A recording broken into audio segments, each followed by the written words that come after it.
Halo guys, kembali lagi di channel Yenda Storyland. Di video kali ini, admin akan mendongeng sebuah film bergenre action, gelut-gelutan, tembak-tembakan, karo melayun-melayunan berjudul Killer Elite yang dirilis pada tahun 2011. Film ini menceritakan tentang mantan pasukan elit yang kini menjadi pembunuh bayaran dan harus berjuang menyelamatkan mentornya yang telah disandra oleh penjahat kelas kakap. Bagaimana keseluruhan ceritanya? Daripada penasaran, mari kita simak alur ceritanya.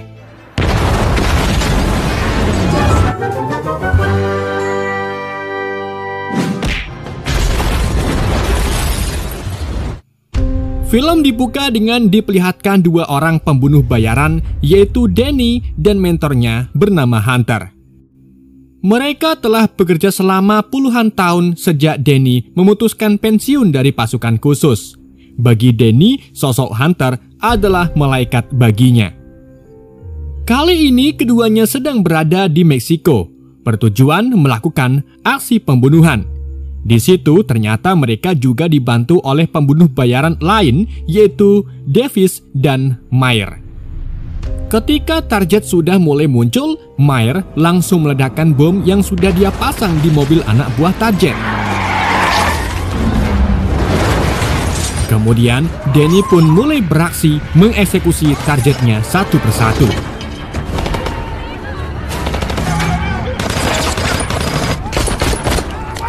Namun, setelah menghabisi semuanya, Danny terkejut melihat anak perempuan yang ada di dalam mobil target. Danny pun melongo dan merasa bersalah karena telah membunuh di depan anak-anak. Hal itu pun menyebabkan Danny lengah dan akhirnya Danny tertembak oleh polisi yang mengawal target. Beruntungnya Hunter bergerak dengan cepat dan berhasil menyelamatkan anak didiknya, yaitu Danny.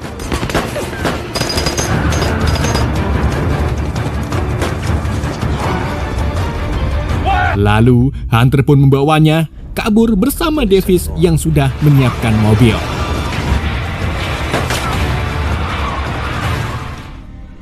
Setunggal tahun kemudian, Danny kini sudah pensiun dan sedang menikmati hidup di tengah pegunungan jauh dari keramaian gosip-gosip tetangga berada di Australia. Namun hari itu juga dia mendapatkan kiriman foto dari JNE yang menunjukkan bahwa Hunter sedang disandra oleh mafia minyak Arab. Melihat itu, Danny pun merasa sangat marah.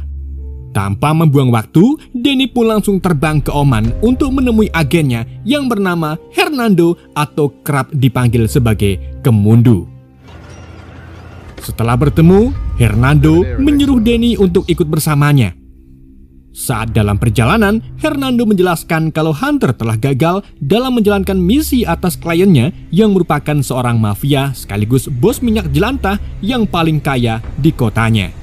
Jadi di sini Danny ditugaskan untuk melanjutkan misi Hunter yang sudah menerima uang namun gagal dalam kerjanya. Jika ingin Hunter dibebaskan, maka Danny harus berhasil dan tidak boleh gagal. Dan apabila Danny gagal, maka Hunter akan dihabisi, dicemplungkan ke dalam minyak jelantah.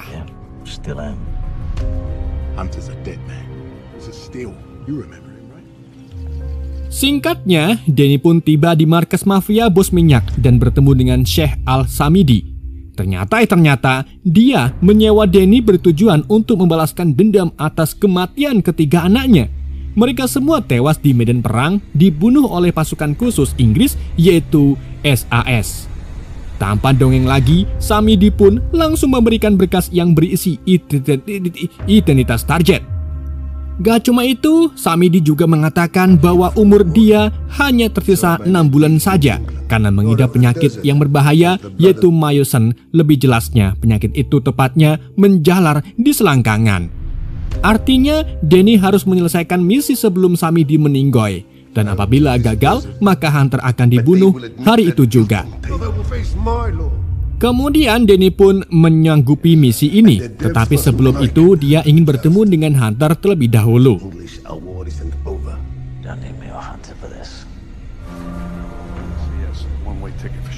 Tak lama setelahnya, Danny pun dipertemukan dengan sang mentor yang keadaannya kini melaske. Tor ora tahu adus. Hunter kemudian mengatakan bahwa dia tidak suka akan keputusan Danny karena Hunter tidak ingin anak didiknya kembali membrutal hanya demi menyelamatkan dirinya. Namun Danny sekali lagi menegaskan bahwa dia menganggap Hunter adalah sosok mentor sekaligus ayah baginya. Danny lalu menyuruh salah satu penjaga untuk mengambilkan minum, dan ketika penjaga itu kembali, Danny pun langsung menghajarnya sampai kelenger. Di sini Danny mencoba untuk kabur membawa Hunter, dan terjadilah baku tembak.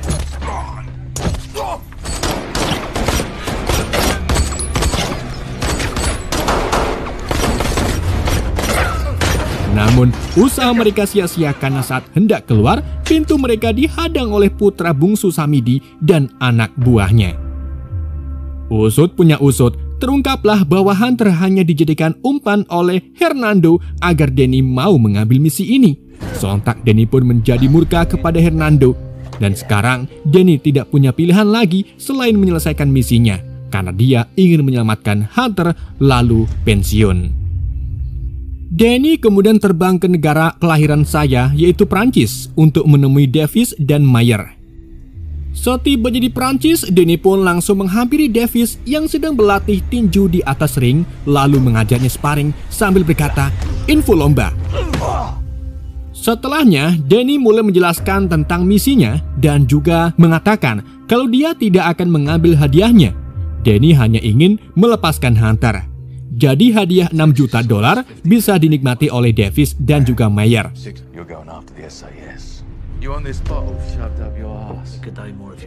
Lalu setelah rekan-rekannya setuju, Danny pun menunjukkan foto target yang bernama Harris atau kerap dipanggil sebagai Giwol. Dia adalah mantan anggota SAS yang kini tinggal di Oman.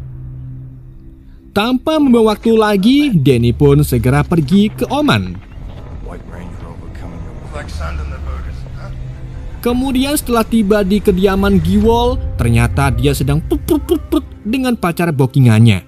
Lalu Danny pun menuju ke kamar mandi untuk mengambil kepingan lantai di kamar mandi dan akan dijadikan senjata guna menghabisi Giwol. Sehingga polisi pun akan mengira sebagai kecelakaan, bukan pembunuhan.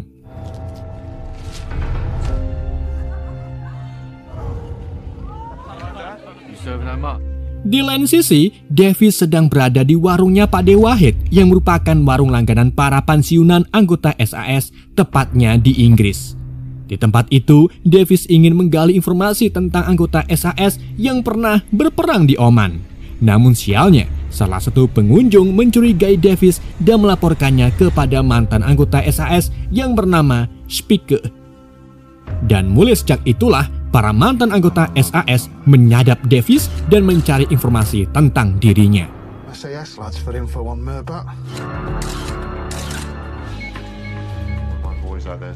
Spike yang orangnya paling cerdas dan tangguh, dia pun mengumpulkan pensiunan SAS untuk membicarakan hal tersebut.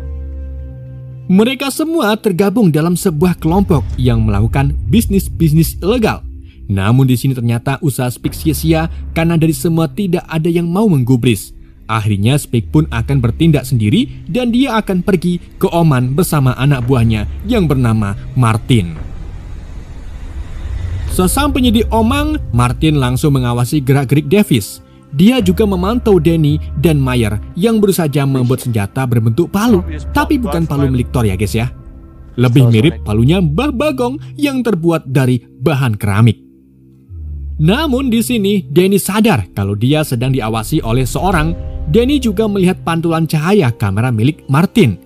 Sontak Danny dan bolo-bolonya pun langsung mengejarnya hingga masuk ke sebuah terowongan bawah tanah. Sialnya, Martin berhasil lolos dan memblokir jalan setelah memukul sarang tawon.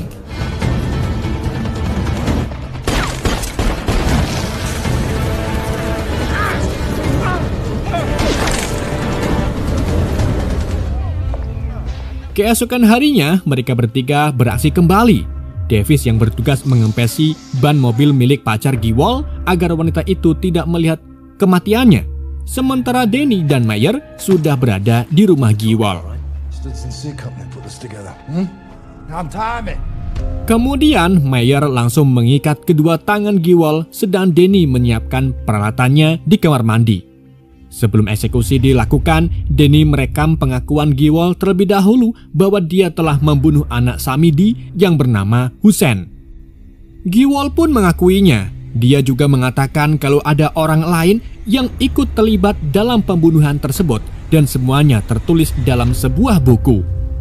Saat Danny dan Mayer hendak menghabisi Giwol, tiba-tiba ada suara wong wadon mengetuk pintu dan orang tersebut ternyata adalah pacarnya Giwol yang datang untuk meminta uang buat beli seblak. Setelah bondolan itu pergi, Danny kembali ke kamar mandi namun sudah mendapati jasad Giwol yang sudah dihabisi oleh Mayer.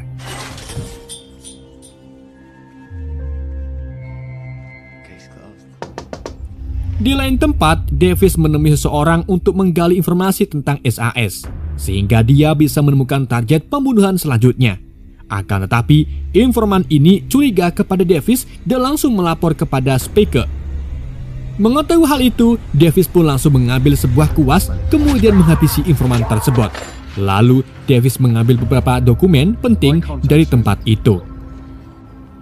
Kematian informan itu pun terdengar ke telinga Speake. Dia akhirnya memberitahu para mantan anggota SAS bahwa Danny dan komplotannya adalah pembunuh bayaran paling berbahaya seantero jagat raya. Oleh karena itu, Speake harus segera bertindak sebelum Danny membunuh anggota SAS lainnya.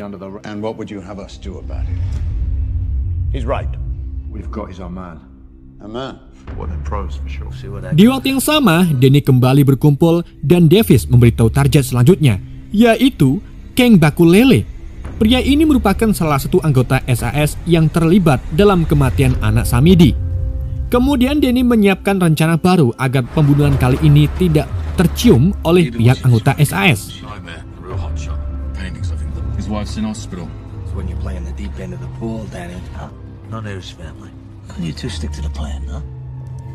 Di situ, Danny lalu menyamar sebagai dokter untuk mencuri beberapa obat yang akan diracik menjadi racun. Karena Danny berencana akan meracuni King.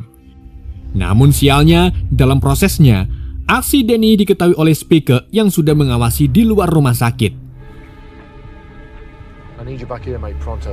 Dan alhasil, keduanya pun terlibat dalam aksi kejar-kejaran.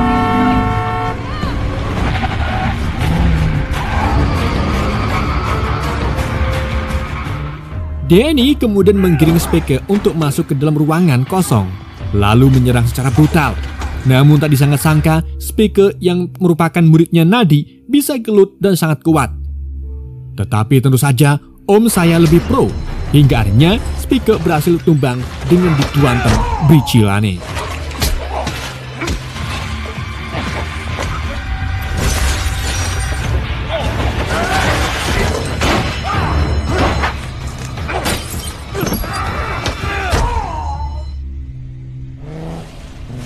Setelah itu, Danny pun langsung menemui Davis dan Mayer di base camp-nya.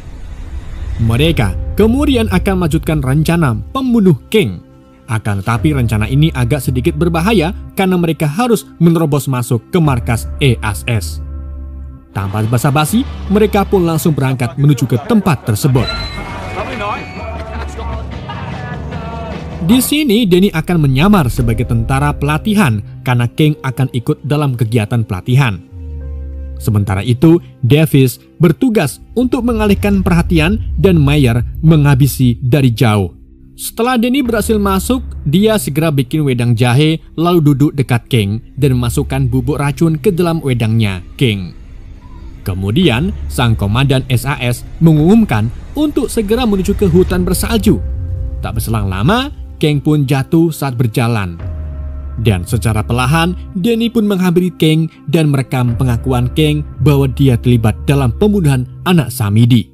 Rekaman ini juga langsung disaksikan oleh Samidi langsung. Dan setelah King mati, kematiannya pun sampai ke telinga Speake.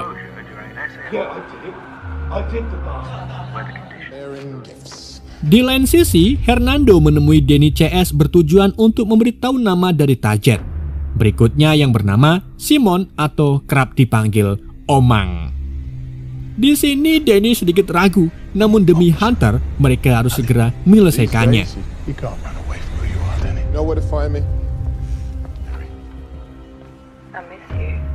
Keesokan harinya, Danny menghubungi pacarnya sebelum melanjutkan misinya.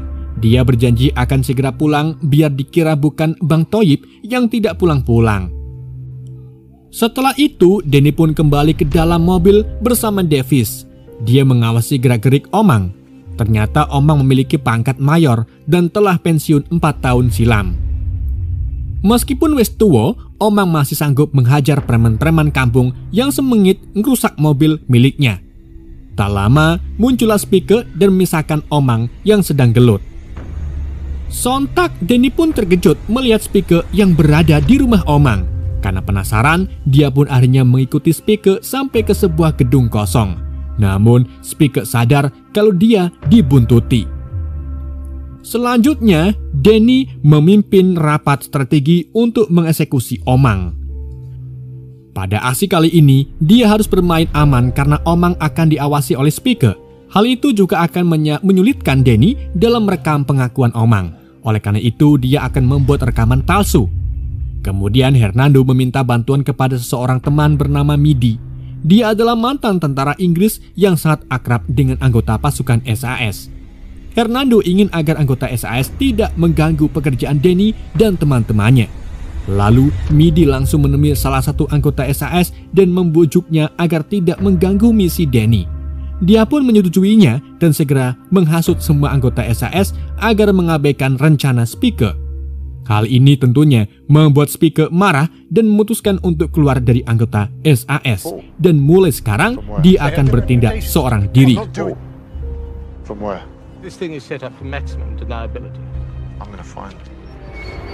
Di lain sisi, Mayer sedang menyusup ke garasi truk untuk memasang alat kendali jarak jauh yang nantinya truk ini akan melintas di jalan yang akan dilewati oleh Omang, sehingga mereka bisa mengendalikan truk tersebut untuk menabrak Omang. Dengan begitu, kematian Omang pun dianggap sebagai kecelakaan lalu lintas. Dan di sini mereka juga mendapatkan rekan baru, yaitu Jack.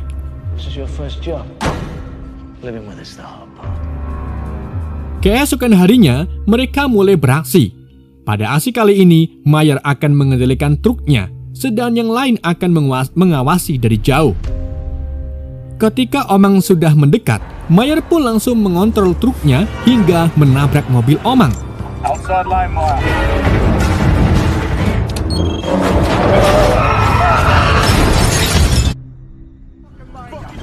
Setelah misinya berhasil, Mayer dan Jack ketahuan oleh anak buah Spike. Mereka pun akhirnya terlibat aksi kejar-kejaran. Saat Mayer terpojok, Jack pun memutuskan untuk menembak anak buah Spike. Tetapi naasnya, peluru itu menembus dan berakhir Mayer ikut tewas. Melihat temannya tewas, Om Saya pun langsung murka kepada Jack. Tetapi dia tidak punya waktu banyak. Denny kemudian mengambil sebuah radio komunikasi dari anak buah Spike. Lalu dia pun menyuruh Jack untuk menghubungi Hernando dan memintanya agar membersihkan kekacauan ini. Setelah itu, Denny dan Davis berpamitan karena misi sudah selesai.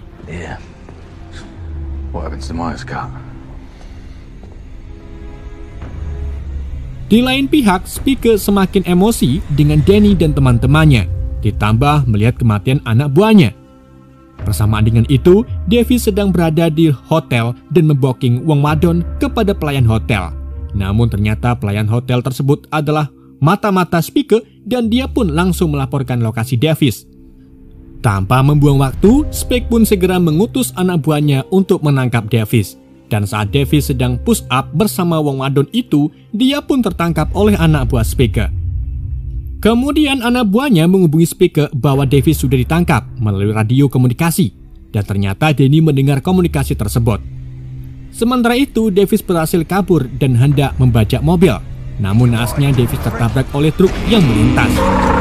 Kemudian Spike menyuruh anak buahnya untuk mengecek nomor telepon yang ada di jaket Davis. Setelah kejadian itu, Spike datang ke sebuah gedung yang ternyata Denny sudah berada di sana sambil menodongkan pistol ke arah Spike. Namun di sini Denny tidak bermaksud untuk membunuhnya karena dia sudah muak dengan pertumpahan darah. Denny hanya memperingatkan Spike agar tidak melanjutkan aksinya. Jika dia tetap bersikeras, maka Denny akan menghabisinya. Setelah kejadian semua itu, Denny pun menemui Samidi dan memberikan rekaman pengakuan Omang. Kemudian Denny pun membawa Hunter pergi dari sana. Danny lalu memohon agar Hunter mau pensiun dan hidup layaknya simbah-simbah normal. Singkat cerita, di keesokan harinya, Danny pun pulang ke Australia dan langsung menemui kekasihnya, yaitu Anna. Mereka pun saling melepas rindu. Saat malam tiba, Danny mendapatkan panggilan dari Hernando melalui telepon rumah Anna. Hernando mengatakan kalau Danny salah membunuh target dan ternyata Giwol bukanlah orang yang membunuh anak Samidi. Dan jika Danny tidak segera menyelesaikannya, maka Anna akan dihabisi. Sontak Danny pun terkejut dan panik. Kemudian Danny pun langsung mengajak Anna pergi ke Paris untuk bersembunyi sementara waktu. Setibanya di Paris, Danny menitipkan Anna di rumah Hunter. Sementara itu dia akan pergi ke London untuk menyelesaikan masalahnya. Di sini Hunter ingin ikut membantu tetapi Danny melarangnya. Singkat cerita, Danny pergi ke tempat target dengan mengenakan helm dan setelan hitam. Namun dia tidak tahu kalau Speaker sedang mengawasinya. Lalu ketika Danny masuk ke tempat tersebut, tiba-tiba bom meledak dan tubuh Danny terpental. Speaker pun langsung mengeceknya dan tak disangka-sangka orang yang memakai helm itu bukanlah Danny melainkan Jack. Speaker telah terkecoh oleh trik Danny yang ternyata Danny sudah berada di ruangan target. Danny lalu menembak kaki target hingga kelengar. Sebelum Danny membunuhnya, dia teringat kepada bocil perempuan di awal film, namun Danny tetap menghabisinya. Danny lalu memotret jasad target sebagai bukti kemudian kabur melalui atap gedung. Melihat itu, Speaker langsung menyerahkan anak buahnya untuk menghabisi Danny.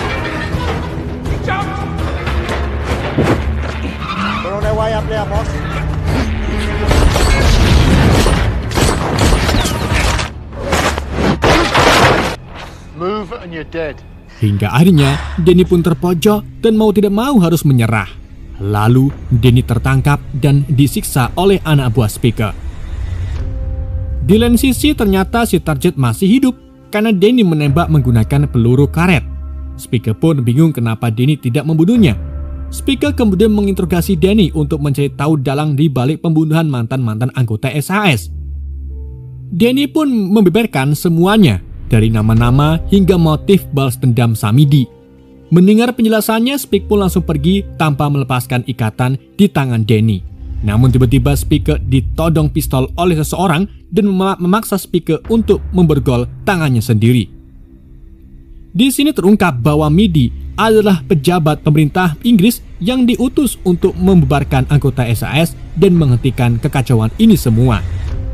Selain itu, dia juga menjelaskan kepada Danny bahwa dalang dari semuanya adalah anak bungsu Samidi yang telah sepakat dengan pihak Inggris terkait bisnis perminyakan jelantah. Tak lama, Danny yang melihat ada kesempatan pun langsung menghajar keduanya walau tangannya terikat dan berhasil keluar melompat ke jendela. Di saat itu juga Speaker berhasil membunuh Midi, namun dia kehilangan jejak Danny yang sudah kabur. Di lain sisi, Hernando membawa pembunuh bayaran untuk menghabisi Hunter agar tidak ada yang melindungi Anna lagi. Dengan begitu, Hernando bisa memanfaatkan Anna sebagai umpan. Akan tetapi, rencananya gagal karena Hunter justru menyerang lebih dulu pembunuh bayaran itu dengan tangan kosong. Hunter kemudian menembak kaki Hernando di saat dia hendak menculik Anna.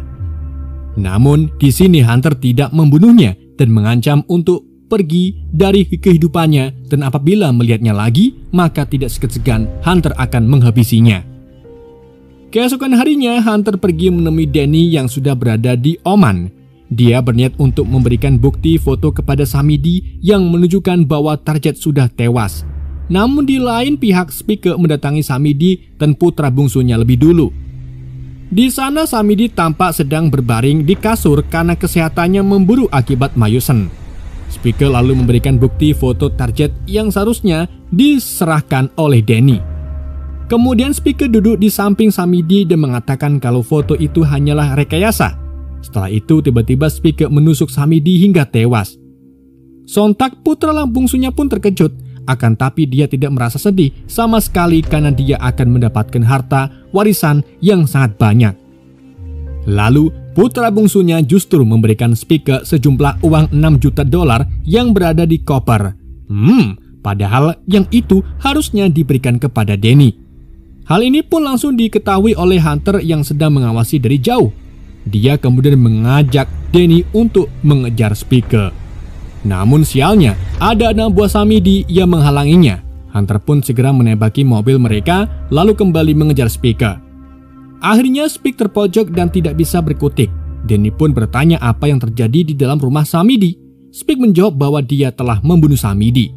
Hunter kemudian membuka koper uangnya dan mengambil beberapa gepok.